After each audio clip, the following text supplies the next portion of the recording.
प्रिया चौहान, आपकी दोस्त और होस्ट फॉर सोशल साइंस। आज आपके लिए लेकर आई हूँ जो हमारा चैप्टर नंबर 3 है, सिक्स्थ हिस्ट्री का, जिसमें हमने इन द अर्लिएस्ट सिटीज, या कहा जाए तो इंडस वैली सिविलाइजेशन, या कहा जाए तो हड़प्पन सिविलाइजेशन, या कहा जाए तो सिंधु घाटी सभ्यता, सारी एक ही बात है। इसके बारे में हमने अच्छे से पूरे चैप्टर में पढ़ा था। वन शॉट रिविजन आपको मिल चुका है। मोस्ट इंपॉर्टेंट क्वेश्चन हम कर लेते हैं। ये ऐसे सब्जेक्टिव क्वेश्चन हैं जो कहीं ना कहीं एग्जाम्स में पूछे गए हैं। साथ ही साथ में इनको पढ़ने के बाद, इनको करने के बाद, इनको लिखने के बाद आपको बहुत सारे आपके डाउट्स जो है वो क्लियर हो जाएंगे। आंसर राइटिंग की प्रैक्टिस भी हो जाएगी। तो इनको हमको बिल्कुल भी मिस नहीं करना है। ठीक है, बात कर लेते हैं हमारे चैप्टर की। कुल मिला के एक बार मैं आपको इन शॉर्ट समझा देती हूँ कि what was this chapter all about. इस चैप्टर में मतलब जो हमारी सिक्स्थ हिस्ट्री है, मैंने आपको बता दिया है कि वो पूरी एंशिएंट इंडिया है ना। एंशिएंट इंडिया के बारे में बताता है। सबसे पुराने सालों की जो हमको पता है कि ये सबसे पुराना इतिहास हमारा है, वहां से हम शुरू करते हैं 2 मिलियन साल पहले की हम बातें करते हैं पहले वाले चैप्टर में। ठीक है, फिर हम दूसरे वाले चैप्टर में समझते हैं कि कैसे हम अभी तक जानवरों के पीछे भाग रहे थे, पेड़ पौधों को कलेक्ट करके खा रहे थे, लेकिन अब हम धीरे धीरे करके फार्मर्स बनने लगे। हम उन्हीं जानवरों को पालने लगे और उन्हीं पेड़ पत्तों को अब हमने उगाना शुरू कर दिया। तो क्योंकि अब हमको उगाना शुरू करना था और हमको जानवरों को पालना हमने शुरू कर दिया था, तो हमको अब इधर उधर भागने से कुछ नहीं मिलता। हमको उस जानवर को पालने के लिए, उस पेड़ पौधे का ध्यान रखने के लिए हमको उस जगह पे रहने की जरूरत थी। तो जैसे जैसे हमने जगहों पर रुकना शुरू किया तो हमको अलग अलग चीजों की जरूरत पड़ने लगी। जैसे कि आसपास के एनवायरनमेंट से बचाने के लिए खुद को घर बनाने की जरूरत पड़ने लगी। तो शुरुआत में झोपड़ी बनाई, किसी ने जमीन के नीचे गड्ढे खोद के डिग पिट हाउस बनाए, है ना। तो अलग अलग तरीके से सबने अपने जुगाड़ लगाते रहे हम लोग। जैसे जैसे जरूरत पड़ती रही हम नई नई चीजें करते रहे। ठीक है, फिर हम जब इस चैप्टर पे आते हैं तो हमको ये पता चलता है कि 4700 साल पहले की पुराने शहर जो है वो बसे हुए हैं सिंधु नदी के आसपास। दैट इज, सिंधु नदी को इंग्लिश में क्या कहते हैं, इंडस वैली भी कहते हैं या इंडस रिवर भी कहते हैं। तो उसके आसपास हमको एक शहर मिला हड़प्पा। हमारे आर्कियोलॉजिस्ट को एक शहर मिला हड़प्पा, जहां पे ये पाया गया। अभी मिला, मतलब करीब 80 साल पहले हमको वो शहर मिला। तो जब हमने उसकी स्टडी की तो हमको पता चला कि ये 4700 साल पुराना है। और ये जो जगह है, यहाँ पर बड़े बड़े घर बने हुए थे, यहाँ पर ड्रेनेज सिस्टम अच्छा था, यहाँ पर लोग फार्मिंग भी करते थे, यहाँ पर ग्रेट बाथ जैसी जगह भी हमको मिली। सबसे पहले तो हड़प्पा वाली जगह हमको मिली, फिर हमने सोचा कि और भी जगह होगी, तो हमने आसपास आसपास और ढूंढना चालू किया। तो वही सिंध नदी के आसपास हमको और शहर मिले, जैसे मोहनजोदारो हमको मिला, धोलावीरा मिला, लोथल मिला, कालीबंगन मिला। ठीक है, और राखी गढ़ी वाली जगह हमको मिली। तो ये सब सिमिलर सिमिलर थी। तो क्योंकि पहला शहर हमको हड़प्पा मिला था तो हमने कलेक्टिवली इन सारे शहरों का नाम हड़प्पन सिविलाइजेशन रख दिया, यानी कि हड़प्पन सभ्यता। मतलब एक ही तरीके से वो लोग रह रहे थे, जीने का तरीका भी एक ही था, चीजें भी हमको मोस्टली सिमिलर ही उन जगहों पर मिली। स्टडी की गई तो बहुत सारी चीजें पता चली। क्या क्या चीजें पता चली वो सारा कुछ हम इस चैप्टर में पढ़ते हैं। तो आई होप आपको एक ऊपर ऊपर से सब कुछ समझ आ गया। इन डिटेल समझना है तो कंप्लीट चैप्टर रिवीजन आपके पास में है ही। ठीक है, तो हर एक क्वेश्चन के साथ में भी जो जो लगता रहेगा मैं आपको एक्सप्लेन करते चलूंगी, तो चिंता की कोई बात नहीं है। ठीक, चलो बात कर लेते हैं पहले क्वेश्चन की। Describe the drain system of Harappa. Harappa का जो ड्रेनेज सिस्टम है उसको आप डिस्क्राइब करो। तो सबसे इंपॉर्टेंट चीज जो इन शहरों में हमको दिखी वो इनका ड्रेनेज सिस्टम ही था, है ना। ये इनका ड्रेनेज सिस्टम ही था और ये कुछ इस तरीके से इन्होंने बनाया गया था जैसा आज हम देखते हैं। हर एक घर में से नालियां निकली हुई थी, प्लस वो हर एक घर की नालियां स्ट्रीट की छोटी नालियों से जुड़ी थी, फिर वही छोटी छोटी नालियां आगे जाके बड़ी नाली से जुड़ी हुई थी। तो एक पूरा ड्रेनेज सिस्टम था घर की गंदगी को इकट्ठे करने का। और हर ड्रेनेज में छोटा हल्का सा जेंटल सा स्लोप था। जैसे अगर ऐसी जमीन है तो पानी डाला तो वो रुका रहेगा, लेकिन अगर जमीन थोड़ी सी ऐसी है तो पानी आया तो वो नीचे जाएगा, है ना। तो ऐसा जेंटल सा स्लोप भी हमको देखने को मिला। साथ ही साथ में ये जो है ये प्रॉपर ढके हुए थे, प्रॉपर कवर्ड थे। ऐसा नहीं कि खुले हैं तो डिसीजेस वगैरह हो जाए, लोगों में बीमारियां फैल जाए, ऐसा नहीं। प्रॉपर कवर्ड थे। और हर थोड़ी दूरी पे इंस्पेक्शन होल बने हुए थे। मतलब इंस्पेक्शन होल जैसे कि आज आज हम देखते हैं ना, घरों के बाहर पूरा पैक कर देते हैं, फिर ऐसी जालियां लगा देते थोड़ी थोड़ी दूरी पे जहां से हम क्लीन कर सके ड्रेन को, है ना। तो ऐसा उस समय में बना हुआ था। वो जालियां भले से ना हो, लेकिन क्योंकि अब वो तो बहुत पुराना शहर है तो हो सकता है जालियां ना बची हो, लेकिन वो होल्स हमको देखने को मिले कि भैया यहाँ से ये क्लीनिंग करते होंगे। तो ऐसा कुछ ड्रेनेज सिस्टम हमको ये 4700 साल पुराने शहरों में देखने को मिला। तो इसी को लिख दो। ठीक है, सिटीज जो कि हड़प्पन सिविलाइजेशन से रिलेटेड थी, मतलब ये जो सारे शहर थे उनमें सब में हमको ड्रेन सिस्टम मिला जिसमें जेंटल स्लोप था ताकि पानी उनमें से बह के आगे जा सके, पानी फ्लो कर सके। ठीक है, बहुत सी बार ड्रेन जो है वो घरों के कनेक्टेड थे स्ट्रीट से, और ये जो छोटे छोटे ड्रेन्स थे आगे जाके बड़े ड्रेन से कनेक्ट किए हुए थे। ठीक है, जो ड्रेन्स थे वो कवर्ड थे, ढके हुए थे, इंस्पेक्शन होल्स उसमें दिए हुए थे थोड़ी थोड़ी दूरी पे। ठीक है, ताकि उनको क्लीन किया जा सके, उन ड्रेन्स को क्लीन किया जा सके। सारी के सारे, मतलब जब हमने इस पूरे सिस्टम को देखा तो हमें समझ आया कि सारे सारे यानी कि ड्रेन, घर और ये जो गलियां हैं ये सब एक साथ ही प्लान तरीके से बनाई गई होगी, क्योंकि जाहिर सी बात है पहले अगर आप घर बना देते हो तो बाद में ड्रेनेज सिस्टम, ऐसा ड्रेनेज सिस्टम बनाना पॉसिबल नहीं है।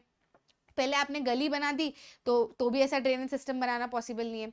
मतलब ऐसा देख के लगा कि इन्होंने पूरा प्लान किया है, उसके बाद में इनको बनाना शुरू किया। जैसे आजकल जो कॉलोनी कटती है ना, तो उसमें वो पूरा प्लान करते हैं कि यहाँ से ये ऐसा ड्रेनेज निकलेगा, यहाँ से घर रहेंगे, इसमें गैस की पाइपलाइन ऐसी होगी, उसके बाद बनाना शुरू करते हैं ना। तो इनको देखकर भी ऐसा लगा, जो चीजें हमको मिली, जैसे हमने घरों की स्थिति देखी तो पता चला कि यार ये तो मतलब प्लान करके ही बनाया हुआ है। ठीक है, तो ड्रेनेज सिस्टम समझ में आ गया। चलो आगे बढ़ते हैं।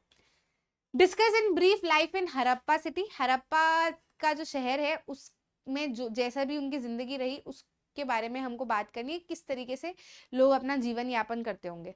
तो जो हमारा वो पैराग्राफ है एनसीईआरटी का ही, वहीं से हम शुरू करते हैं कि हड़प्पा में जो जिंदगी थी या रहने वाले लोग थे, ऐसा पाया गया कि बिजी लाइफ थी सबकी, क्योंकि हमको सामान भी बहुत सारे मिले, हमको घरों की स्थिति भी ऐसी दिखी कि यार कुछ कुछ कुछ कुछ ये लोग काम कर ही रहे हैं, से ड्रेन्स बनाए हैं, उनको जोड़ा है, नालियाँ बनाई है, गलियाँ बनाई है, घर दो एक एक दो दो मंजिल के बनाए हैं, कपड़ों के सामान हमको मिले हैं, वेसल्स हमको मिले हैं, पॉट हमको मिले हैं, खिलौने हमको मिले हैं, है ना, हमको कॉटन हमको वहाँ मिला है, हमको प्लो मिला है ना, खेती करने का प्लो हमको मिला है, ग्रेट बाथ जैसी चीजें मिली है, फायर ऑल्टर्स हमको मिले। तो जाहिर सी बात है लोग कुछ कुछ कुछ कुछ कर ही रहे हैं, जैसे आज हम जिंदगी जी रहे हैं वैसी जिंदगी वो भी जिया कर रहे हैं। तो एक बिजी लाइफ थी वहां के लोगों की। ठीक है, वहां पे हमको ये भी देखने को मिला कि यार ये जो कंस्ट्रक्शन है, जिस तरीके से चीजें बनाई गई है, ये प्लान करके बनाई गई है, और हो सकता है कि रूलर्स ने इनको प्लान किया, मतलब जो राजा वाजा रहे होंगे उनके बीच में जो लीडर रहे होंगे उन्होंने प्लान किया, क्योंकि जाहिर सी बात है रैंडम तो कोई ऐसे कुछ नहीं कर सकता, है ना। जैसे कि जिसकी कॉलोनी होती है वो ये सब प्लान करता है ना, जैसे जो रूलर्स रहे होंगे उन्होंने प्लान करके ये पूरा कंस्ट्रक्शन वगैरह सब बनाया होगा, प्रोबेबली रूलर्स रहे होंगे। हिस्ट्री में कभी भी आप चीजें पढ़ोगे तो हमेशा आपको ऐसे शब्द मिलेंगे, probably, most probably, likely, may be, है ना, ऐसे, क्योंकि हम अज्यूम कर रहे हैं, वो लोग यहाँ है नहीं, दिखने के लिए हमारे पास सिर्फ सामान है, लिखा हुआ भी ऐसा कुछ है नहीं। तो जाहिर सी बात है हम अज्यूम कर रहे हैं उन सामानों को देखकर, या हम जितना हम दिमाग लगा पा रहे हैं उतना हम अज्यूम कर रहे हैं, हम ऐसा मान के चल रहे हैं कि हो सकता है रूलर्स ने किया।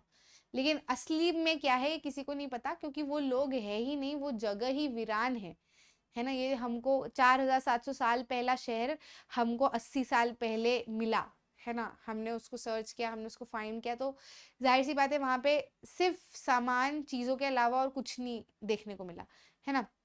तो हम अंदाजा लगा रहे हैं कि ऐसा हो सकता है कि ऐसा हुआ हो। मोस्ट प्रोबेबली फिर से रूलर्स जो है ये हड़प्पा सिटी के लोगों को दूसरी दूसरी जगह पर भेजते होंगे प्रीशियस स्टोन लाने के लिए और दूसरी चीजें जिनकी इनको जरूरत पड़ती हो, क्योंकि हमको जो जो मेटल मिले, कॉपर, सिल्वर, गोल्ड, टिन, ये ऐसे सामान हैं जो इन शहरों के आसपास मिल ही नहीं सकते, क्योंकि हम जमीन को हमने स्टडी किया वहां की भी, तो हमें समझ आ गया कि ये रिसोर्सेज यहाँ नहीं मिल सकते। तो जाहिर सी बात है अगर ये सामान यहाँ मिले मतलब कहीं और से लाए गए हैं, तो कौन लाएगा, लोग ही गए होंगे लेने के लिए, है ना। फिर हमने आसपास की और दूर दूर की जगह देखी तो हमें पता चला कि यार राजस्थान से कॉपर ये ला सकते हैं, इधर पाकिस्तान अफगानिस्तान वाली साइड से कुछ ला सकते हैं, ईरान से ला सकते हैं, ओमान से ला सकते हैं, वेस्ट एशिया से ला सकते हैं। तो ये लोग गए होंगे, लाते होंगे, तो कौन भेजता होगा, हो सकता है रूलर्स भेजते होंगे सामान, जो चीज़ अच्छी लगती होगी वो अपने पास रख लेते होंगे और बाकी चीज़ें जो है वो लोग अपने पास रख लेते होंगे।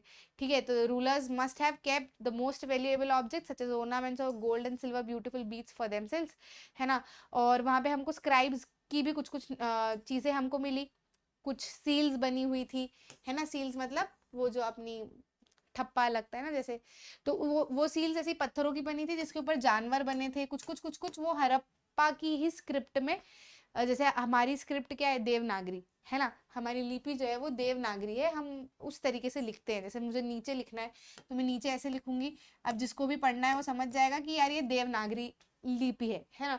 तो वो जो लिखा हुआ था वो ऐसी स्क्रिप्ट हमने कहीं देखी नहीं, वहीं पे लिखी हुई थी, तो वो हड़प्पा शहर है तो हड़प्पन स्क्रिप्ट हमने उसको नाम दे दिया। तो ये लिखने वाले भी कुछ स्पेशल लोग होंगे, जाहिर सी बात है, हर कोई तो एजुकेटेड नहीं होगा, या हर कोई तो ये सील्स नहीं बनाता होगा। तो हो सकता है स्क्राइब्स होंगे जो ये सील्स बनाते होंगे, पीपल हु न्यू, जिनको लिखना पढ़ना आता होगा, साथ ही साथ में जो सील्स बनाते होंगे, है ना, और जो लिखते होंगे चीज़ों पे गाड़ गाड़ के। तो ऐसी कुछ जिंदगी हमको वहाँ के लोगों की देखने को मिली, जिस तरीके के हमको वहाँ पे सामान मिले उसके हिसाब से। ठीक है, समझ आया। देख रहे हो, मतलब 4700 साल पहले ऐसी जिंदगी जी रहे थे वहां के लोग, पता ही नहीं था हमको। ठीक है, तो आर्कियोलॉजिस्ट नहीं पहुंचते तो वो हम आज पढ़ भी नहीं रहे होते इस चीज के बारे में, लेकिन हाँ, लोगों ने मेहनत की, इतिहास लिखा, तो हमें चीजें पता है। Where do we find early cities in the Indian subcontinent? What unique objects have been found by archaeologists in these cities? ये जो अर्लीस्ट शहर है, जो सबसे पुराने शहर है, ये हमको इंडिया के सब कॉन्टिनेंट पे कहाँ कहाँ किन किन जगहों पर देखने को मिले, तो वो स्टेट्स के नाम बता दो। साथ ही साथ में ये भी बताओ कि वहां पे क्या क्या सामान मिले आर्कियोलॉजिस्ट को। आर्कियोलॉजिस्ट ऐसे लोग होते हैं जो पुरानी पुरानी जगहों की छानबीन करते हैं, पुराने सामान को समझते हैं, उनकी उम्र निकालते हैं, बताते हैं, ऐसा। जैसे डॉक्टर इंजीनियर होते हैं ना, ऐसा ये भी इनका एक अपनी फील्ड होती है। ठीक है, तो it is a branch of study. तो जो पुराने से पुराने शहर इंडियन सब कॉन्टिनेंट में मिले, वो आज जो पाकिस्तान है उस जगह पे मिले हैं, इंडिया में मिले हैं। और मतलब यूजुअली आज के पाकिस्तान और इंडिया में ही ये पुराने शहर पाए गए हैं, ऑल ओवर द वर्ल्ड में अगर देखा जाए तो। इंडिया पर्टिकुलरली अगर हम बात करें तो इंडिया में गुजरात, राजस्थान, हरियाणा, यूपी का जो वेस्टर्न पार्ट है, और पंजाब, इसके आसपास, मतलब कुल मिला के जो सिंध रिवर है उसके आसपास के जितने भी स्टेट हैं वहां पे पुराने शहर हमको देखने को मिले।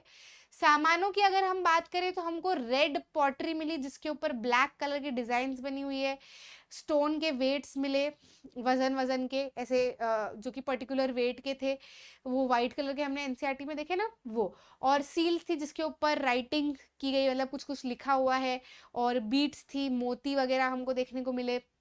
कॉपर के टूल्स मिले, स्टोन की बड़ी बड़ी ब्लेड्स भी देखने को मिली, है ना। तो ये कुछ इंपॉर्टेंट चीजें हैं जो वहां पर हमको यूजुअली देखने को मिली। इसमें आप और भी चीजें ऐड कर सकते हो, जैसे कॉटन के क्लोथ, वेसल्स, है ना। और क्या हमको देखने को मिला, बीड्स हो गई, सील्स हो गई, हाँ यही चीजें। ठीक है, मेनली तो हमको यही चीजें देखने को मिली। चलो आगे बढ़ते हैं। Discuss the mystery of the end of Harappan civilization. आखिर ये हड़प्पन सिविलाइजेशन का एंड जो है वो कैसे हुआ, इसके पीछे क्या मिस्ट्री रही, इसके बारे में हम थोड़ा सा समझ लेते हैं। तो देखो, हुआ यूं कि हर जगह की अपनी एक कहानी रहती है।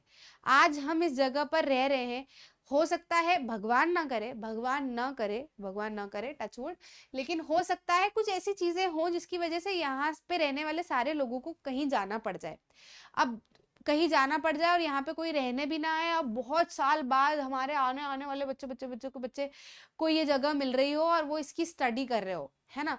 अब यहाँ पे रहने वाले लोग बचे ही ना हो, यहाँ की कहानी किसी को सुनाई ना हो, तो उनको क्या पता चलेगा कि यहाँ पे क्या हुआ। अब वो यहाँ पे जो जो भी सामान उनको मिलेगा उसको देख देख के अंदाजा लगाते रहेंगे कि 3 मंजिल का मकान था, या ये सामान फलाना यहाँ पे था, या ये लकड़ी के फर्नीचर के कुछ कुछ चीजें मिली तो भैया वो सोचेंगे कि अच्छा लकड़ी के फर्नीचर भी थे। ये बोर्ड वोर्ड का कुछ सामान मिला तो बोल देंगे कि अच्छा ऐसी इलेक्ट्रॉनिक चीजें भी थी, या जितना उनको समझ आएगा वो चीज मान लेंगे।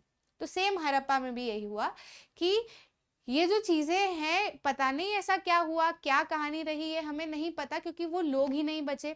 अब वो कहाँ कहाँ जाके शिफ्ट हुए ये भी हमें नहीं मालूम, है ना। या अचानक से क्या हुआ कि इतनी चहल पहल वाली जगह कैसे अचानक से वीरान हो गई, ये किसी को नहीं पता। तो एक मिस्ट्री है।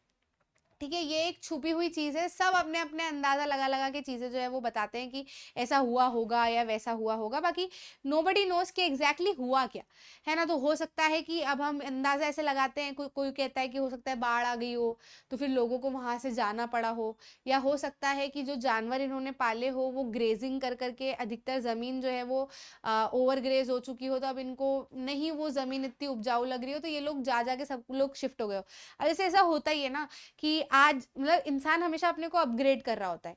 जैसे आज गांव है, कोई सा पर्टिकुलर गांव है। जैसे मैंने कंप्लीट चैप्टर रिविजन में भी एक कहानी बताई थी कि मेरी मम्मी के जो नाना जी हैं उनका पूरा एरिया था, है ना। मतलब जैसे आज जो हमारी कॉलोनी में गली होती है जिसमें हम रहते हैं, तो समझ लो कि वो पूरी गली, समझ लो कि मेरे नाना जी के बच्चे ही रह रहे थे, क्योंकि उनके 7 लड़के थे, तो उन्हीं का पूरा परिवार। और जैसे आज हमारी जो गलियां होती है ना, समझ लो वहां पे एक बड़ा सा गेट लगा हुआ है उनका, और बीच का जो है वो रोड जैसा ही हिस्सा है, पर जो घर है वो पूरे एक ही परिवार के लोग थे।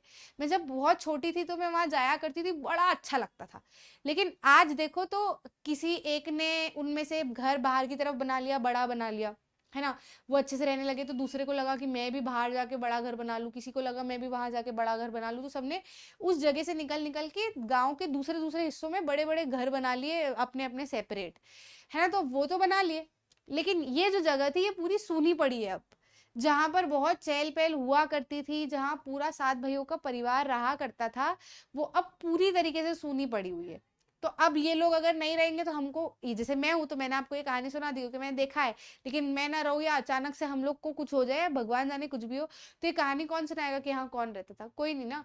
तो वही कोई भी कारण रहा हो सकता है लोगों ने अपने आप को अपडेट करने के लिए यहाँ कुछ नहीं रखा, चलो वहां जाके बस जाते हैं, ऐसे करके लोग चले गए हो, है ना, दूसरी जगह पर चले गए हो, एक गया हो, दूसरा गया हो, तीसरा गया हो, क्योंकि जाहिर सी बात है बहुत सारे लोग तो नहीं रहते होंगे एक जगह पर, कुछ छोटी पॉपुलेशन ही रहती होगी, तो वो सब चले गए हो अपने अपने हिसाब से, कहानी सुनाना भूल गए हो। कुछ भी हो सकता है, ठीक है। तो ऐसा माना गया कि हो सकता है लोगों ने यहाँ पे रहना बंद कर दिया। जैसे 4700 साल पुरानी तो जगह है, तो आज से करीब 3900 साल पहले देखा जाए तो ये लोग चले गए, मतलब करीब कुछ एक थोड़े साल ही ये लोग रहे वहां पर, है ना। तो बस ये समझ लो कि उसके बाद में यहाँ पे कोई हमको दिखा नहीं, रॉ मटेरियल ये जो बाहर से लाते थे वो दिखना कम हो गए, राइटिंग सील्स और ये भी यूज होना बंद हो गई, क्योंकि जो भी हमको सामान मिले वो उसी उम्र के मिले, उसके बाद में कोई नया सामान हमको नहीं मिला कम उम्र का, ठीक है। साथ ही में मोहनजोदारो में हो सकता है कि गार्बेज जो है वो सिटीज में पाइल्ड अप हो गया, ड्रेनेज सिस्टम जो है वो टूट फूट गए, और कहीं ना कहीं नए नए लेस इंप्रेसिव हाउसेस वहां पर दिखने लगे हमको। तो बहुत सारी चीजें हैं, अब नोबडी नोज एग्जैक्टली कि क्या हुआ, ये एक मिस्ट्री है, और ऐसा ऐसा अंदाजा लोग लगाते हैं कि हो सकता है ऐसा हुआ हो, बट नोबडी नोज कि आखिर एक्चुअल में हुआ क्या, ठीक है। Give one word for each of the following terms और सेंटेंसेस, इनके बारे में हमको एक एक वर्ड देना है, क्योंकि सेंटेंस लिखा हुआ है, आंसर इन वन वर्ड करके भी आप समझ सकते हो आपके इंग्लिश का, है ना। तो stage when the culture of a country और region is developed and advanced, मतलब ये ऐसी स्थिति जहां पर एक कंट्री या एक सिटी का जो कल्चर है, जो रहने सहने का तरीका है, वो बढ़ने लगा और डेवलप होने लगा, और एडवांस तरीके से लोग रहते हो, नए तरीके से, अपग्रेडेड तरीके से। तो ऐसी स्टेज को क्या कहा जाता है, या ऐसे फेज को क्या कहा जाता है, तो सिविलाइजेशन कहा जाता है, सभ्यता कहा जाता है।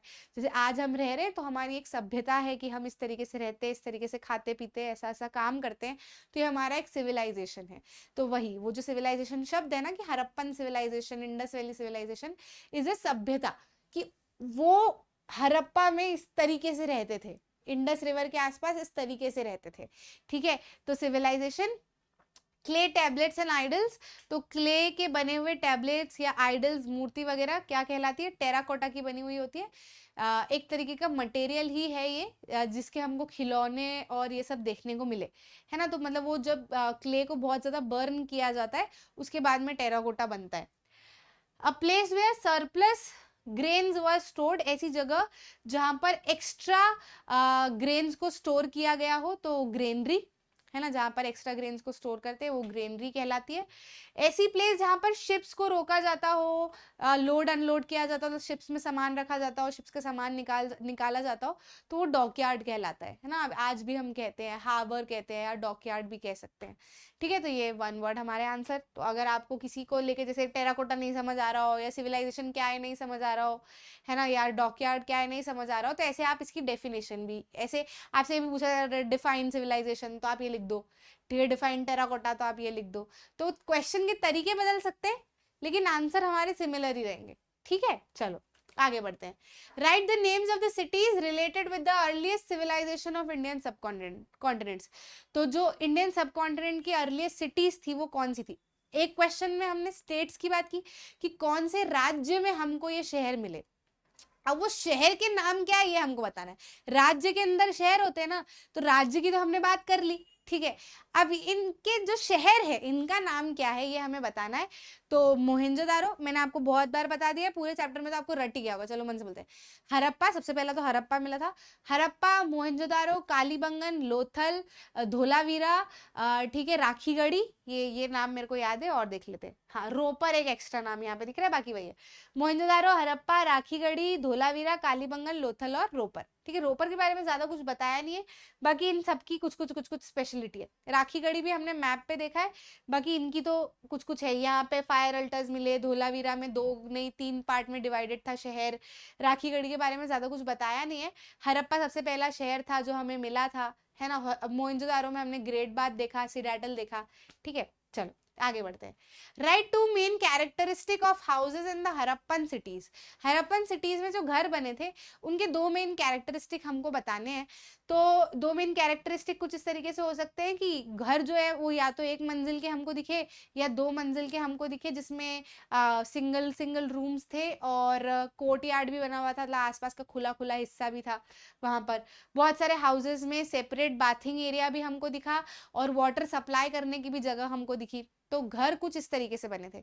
इसमें आप ये भी बता सकते हो कि प्रॉपर ड्रेनेज सिस्टम भी था घरों में, है ना, जो कि स्ट्रीट के स्मॉलर ड्रेन से जुड़ा हुआ था और जो आगे जाके बड़े ड्रेन से जाके मिलता था, जिनके अंदर जेंटल स्लोप था, इंस्पेक्शन होल्स थे क्लीन करने के लिए। ठीक है, तो वो भी आप इसमें डाल सकते हो क्योंकि वो घरों के बारे में ही है।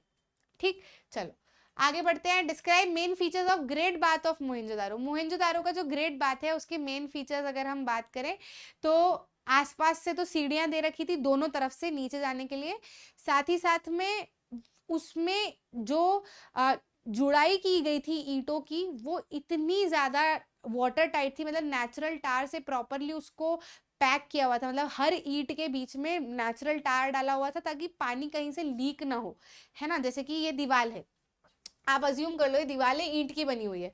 अब इसके अंदर में कुछ हल्का फुल्का मटेरियल डाल दूं, यहाँ से पानी डालूं तो पीछे चला जाए, है ना, लेकिन वो ऐसा नहीं था। ग्रेट बाथ जो बना था वो ईंटों का बना हुआ था बारीक बारीक, लेकिन इस तरीके से बनाया गया था कि पानी डालो तो निकले ही ना, जैसा पानी है वो इवापोरेट हो तो ही खत्म हो, बाकी कहीं लीकेज का तो कोई सिस्टम हो ही ना उसमें। साथ ही में उसके आसपास हमको रूम्स भी देखने को मिले, है ना। तो ये सारी चीजें आप इसमें लिख सकते हो कि मोहनजोदारो एक स्पेशल टैंक था जो कि आर्कियोलॉजिस्ट को मिला, उन्होंने नाम दिया ग्रेट बाथ। ठीक है, सिडाटल एरिया पे बना हुआ था, ये ऊंचे वाले हिस्से में बना हुआ था ये शहर के। स्पेशल टैंक जो है वो ब्रिक ईंटों का बना था, प्लास्टर से उसको प्रॉपर कोट किया था, वाटर टाइट था, नेचुरल टार से वाटर टाइट किया हुआ था। ठीक है, स्टेप्स थे दोनों तरफ से जाने के लिए और आसपास रूम्स बने हुए थे ऑल साइड्स पे। वाटर हो सकता है लाया जाता हो वेल्स में भरने के लिए, या फिर मुझे ऐसा लगता है कि पानी भी बरसता होगा तो उसमें आ ही जाता होगा पानी तो। ठीक है, और यूज करने के बाद ऐसा लगा कि हो सकता है ये ड्रेन आउट भी करते हो या इस पानी को निकालते भी हो, या क्योंकि आर्कियोलॉजिस्ट का ऐसा मानना है कि वहां पे लोग नहाया भी करते थे, है ना। तो यूज करने के बाद हो सकता है पानी को निकाल भी देते हो, तो वो पता नहीं है एग्जैक्टली क्या करते थे, बाकी हाँ यही कुछ काम होते हैं एक ऐसे बड़े पानी के जगह के। ठीक है, हो सकता है इंपॉर्टेंट लोग डिप लेते हो यहाँ पर स्पेशल ओकेशंस पे। तो यही ग्रेट बाथ के बारे में हमें कुछ पता है और आर्कियोलॉजिस्ट ने बताया है। बहुत सारे ऐसे एविडेंसेस है कि भैया क्लोथ भी पहना करते थे हड़प्पन, इसके बारे में बताओ। तो यार हमको कपड़े के सामान हमको वहां पे मिले, है ना, बहुत सारी जगहों पर वेसल से जुड़े हुए ऐसी ऐसी जगह पर हमको मिले कि भैया फटी हुई चिंदी लगी हुई है किसी सामान के साथ में जुड़ी हुई है। तो जाहिर सी बात है अगर कपड़ा किसी सामान से जुड़ा हुआ है मतलब पहनते होंगे, कपड़े का करते क्या होंगे, और पहनते ही होंगे ना। तो ये कुछ एविडेंसेस है कि कॉटन जो है वो मेहरगढ़ पे ग्रो किया गया था, करीब 7,000 साल पहले की बात है। एक्चुअल पीसेस हमको मिले सिल्वर लेड वास कॉपर पे मोहनजोदारो वाली जगह पर। और स्पिंडल वोल भी हमको मिला, सबसे बड़ी बात स्पिंडल वोल भी हमको मिला जो कि फ्यांस का बना हुआ था। फ्यांस मतलब जैसे रेती है उसके अंदर कुछ गम अगर डालोगे फिर उसको पॉलिश करोगे प्रॉपर तरीके से तो वो पूरा एंड ऑफ द प्रोसेस उसकी फ्यांस बनेगी। नेचुरल नहीं होता, इसको बनाया जाता है। ठीक है, तो उसका बना हुआ हमको स्पिंडल वोल मिला जिसपे हमको कॉटन्स भी दिखे, तो जाहिर सी बात है उसी से वो कपड़ा बनाते होंगे क्योंकि मशीन्स तो ऐसी कुछ होती नहीं होगी। टेराकोटा और फ्यांस की बनी हुई मिली, ये हो सकता है इससे थ्रेड को स्पिन करते हो ये लोग। स्टोन स्टैचू जो है वो भी हमको मिला मोहनजोदारो पे, जो कि ये बताता है कि उसने एम्ब्रॉयडर्ड गारमेंट्स पहन रखे थे, कपड़े पहन रखे थे उस स्टैचू ने। तो जब स्टैचू बना हुआ है जिसके ऊपर कपड़े हैं तो जाहिर सी बात है लोग भी पहनते हैं, तभी तो ऐसा स्टैचू बनाया है। और कपड़ों के निशान भी हमको मिले, चिन्हियाँ भी हमको मिली, कपड़ा बनाने का सामान भी हमको मिला। तो यही कुछ निशानियां हैं जो कि प्रूव करता है कि हड़प्पन कपड़े ही पहनते थे, मतलब पत्तों से वो कपड़ों पे आ चुके थे, कॉटन के कपड़ों पे आ चुके थे। ठीक है, What were the main features of cities built during the Harappan civilization? cities किस तरीके से बनी हुई थी? देखो, सिटी के अंदर लाइफ कैसी थी ये देख लिया, ड्रेन्स कैसे थे ये देख लिया, लोग काम क्या करते थे ये देख लिया, क्या क्या सामान मिला ये देख लिया, कौन कौन से राज्य में ऐसी सिटी है ये देख लिया, इन शहरों के नाम क्या है ये हमने देख लिए, और कपड़े किस तरीके से पहनते थे ये हमने देख लिया, है ना, ये सब हमने बात कर ली। एक और चीज़ हम देख लेते हैं कि भैया ये जो शहर थे ये बने किस तरीके से थे। तो ये जो शहर थे यूजुअली ऐसा देखा गया कि कुछ इस तरीके से बने थे, मतलब एक वाला हिस्सा, इधर वाला हिस्सा जो है वेस्टर्न पार्ट वाला, ये ऊंचाई पे था, मतलब जमीन से ऊंचाई पे था पर छोटा था, है ना। इसको यूजुअली सिटैडल नाम दिया गया है, ऐसे किले जैसा था जहाँ पे कभी कुछ दिक्कत की बात हो, इमरजेंसी की बात हो तो लोग यहाँ पे आके अपने आप को रख भी ले, क्योंकि पूरी तरीके से कवर्ड था। एक हिस्सा जो था वो नीचे की तरफ था लेकिन बड़ा था, क्योंकि ये नीचे की तरफ था इसलिए इसको नाम दिया गया लोअर टाउन। ठीक है, तो हड़प्पन सिटीज जो है वो दो या दो से ज्यादा पार्ट में डिवाइडेड थी। वेस्टर्न पार्ट जो है वो इधर वाला वेस्टर्न पार्ट, मतलब इधर वाला पार्ट ऊंचाई पे था और छोटा था, है ना, was higher and was also called citadel. Eastern part जो है वो नीचे था, है ना, और बेग ब्रिक्स का बना हुआ था, इसको नाम दिया लोअर टाउन, है ना, ऊंचे वाले को सिटाडल। ये जो ब्रिक्स थी इंटरलॉकिंग पैटर्न में बनी हुई थी, मतलब ये जो नीचे वाला हिस्सा था इसमें जो घर बने थे या जगह बनी थी उनमें ईंट जो लगी थी वो इंटरलॉकिंग पैटर्न पे थी। जैसे ये एक लेयर लगा दी, अब दूसरी लेयर लगानी है तो उसके लिए इन्होंने इस तरीके से ईंटें लगाई। मतलब इससे क्या होता है ना कि इससे जुड़ाई जो है ये बहुत स्ट्रांग होती है ना। मतलब अगर ये चाहते, इनमें दिमाग ना होता तो ये ऐसे भी तो लगा सकते थे कि भैया एक ईंट की लेयर लगा दी, अब दूसरी ईंट की लेयर अगर लगानी है तो जस्ट इसके ऊपर लगा दो। नहीं, पर क्योंकि इनके पास दिमाग था कि अगर ऐसे लगाएंगे तो इसमें स्ट्रेंथ नहीं आएगी, ताकत नहीं आएगी, तो इन्होंने ऐसे ना लगाते हुए ईंटों को इस तरीके से लगाया ताकि इनमें स्ट्रेंथ रहे, है ना, मतलब ताकत रहे। समझ रहे हो, तो इंटरलॉकिंग पैटर्न में लगा हुआ था जिससे कि वॉल स्ट्रॉन्ग थी। हमने यूज वाटर टैंक भी देखा जिसको ग्रेट बाथ नाम दिया। फायर ऑल्टर्स भी देखे जो कि हो सकता है कि वर्शिपिंग वगैरह के लिए काम करते हो, कुछ भी यूज में लेते हो। और दो या दो से ज्यादा स्टोरेज के यहाँ पे हमने घर देखे, मतलब जो मंजिल थी घरों की, है ना, जैसे एक मंजिल दो मंजिल, तो ऐसे दो एक मंजिल के मकान हमको यहाँ पे इन एरियाज में देखने को मिले। ठीक है भाई, तो ये जो है ये आपके आई होप हो गए हैं क्वेश्चंस, और मोस्टली हमारा पूरा चैप्टर ही हमने इन क्वेश्चंस में कवर कर लिया है ताकि आपको कोई डाउट ही ना रहे, है ना। तो सभी ऑलमोस्ट चीजें इसके अंदर कवर हो गई है। सारी वीडियोस एकदम फ्री ऑफ कॉस्ट अवेलेबल है भैया आपके लिए। Complete chapter revision, topic wise videos, NCERT solutions, most important question, MCQ, सब कुछ एक के बाद एक आपके पास में आते रहते हैं। मिस बिल्कुल भी नहीं करना है। यूपीएससी पॉइंट ऑफ व्यू से ऐसी एग्जाम्स जिसके अंदर एंशिएंट इंडिया आता हो, सिक्स्थ की हिस्ट्री बहुत ज्यादा इंपॉर्टेंट है, अच्छे से पढ़ना, डिफिकल्ट नहीं है, इंपॉर्टेंट है। मैं हूं तो डिफिकल्ट क्या ही है। ठीक है, अच्छा लगा तो लाइक करना, शेयर करना अपने दोस्तों के साथ में, चैनल को जरूर से सब्सक्राइब करना ताकि आप ऐसे कोई भी इंपॉर्टेंट वीडियो मिस ना कर जाओ। मिलते हैं अगले वीडियो।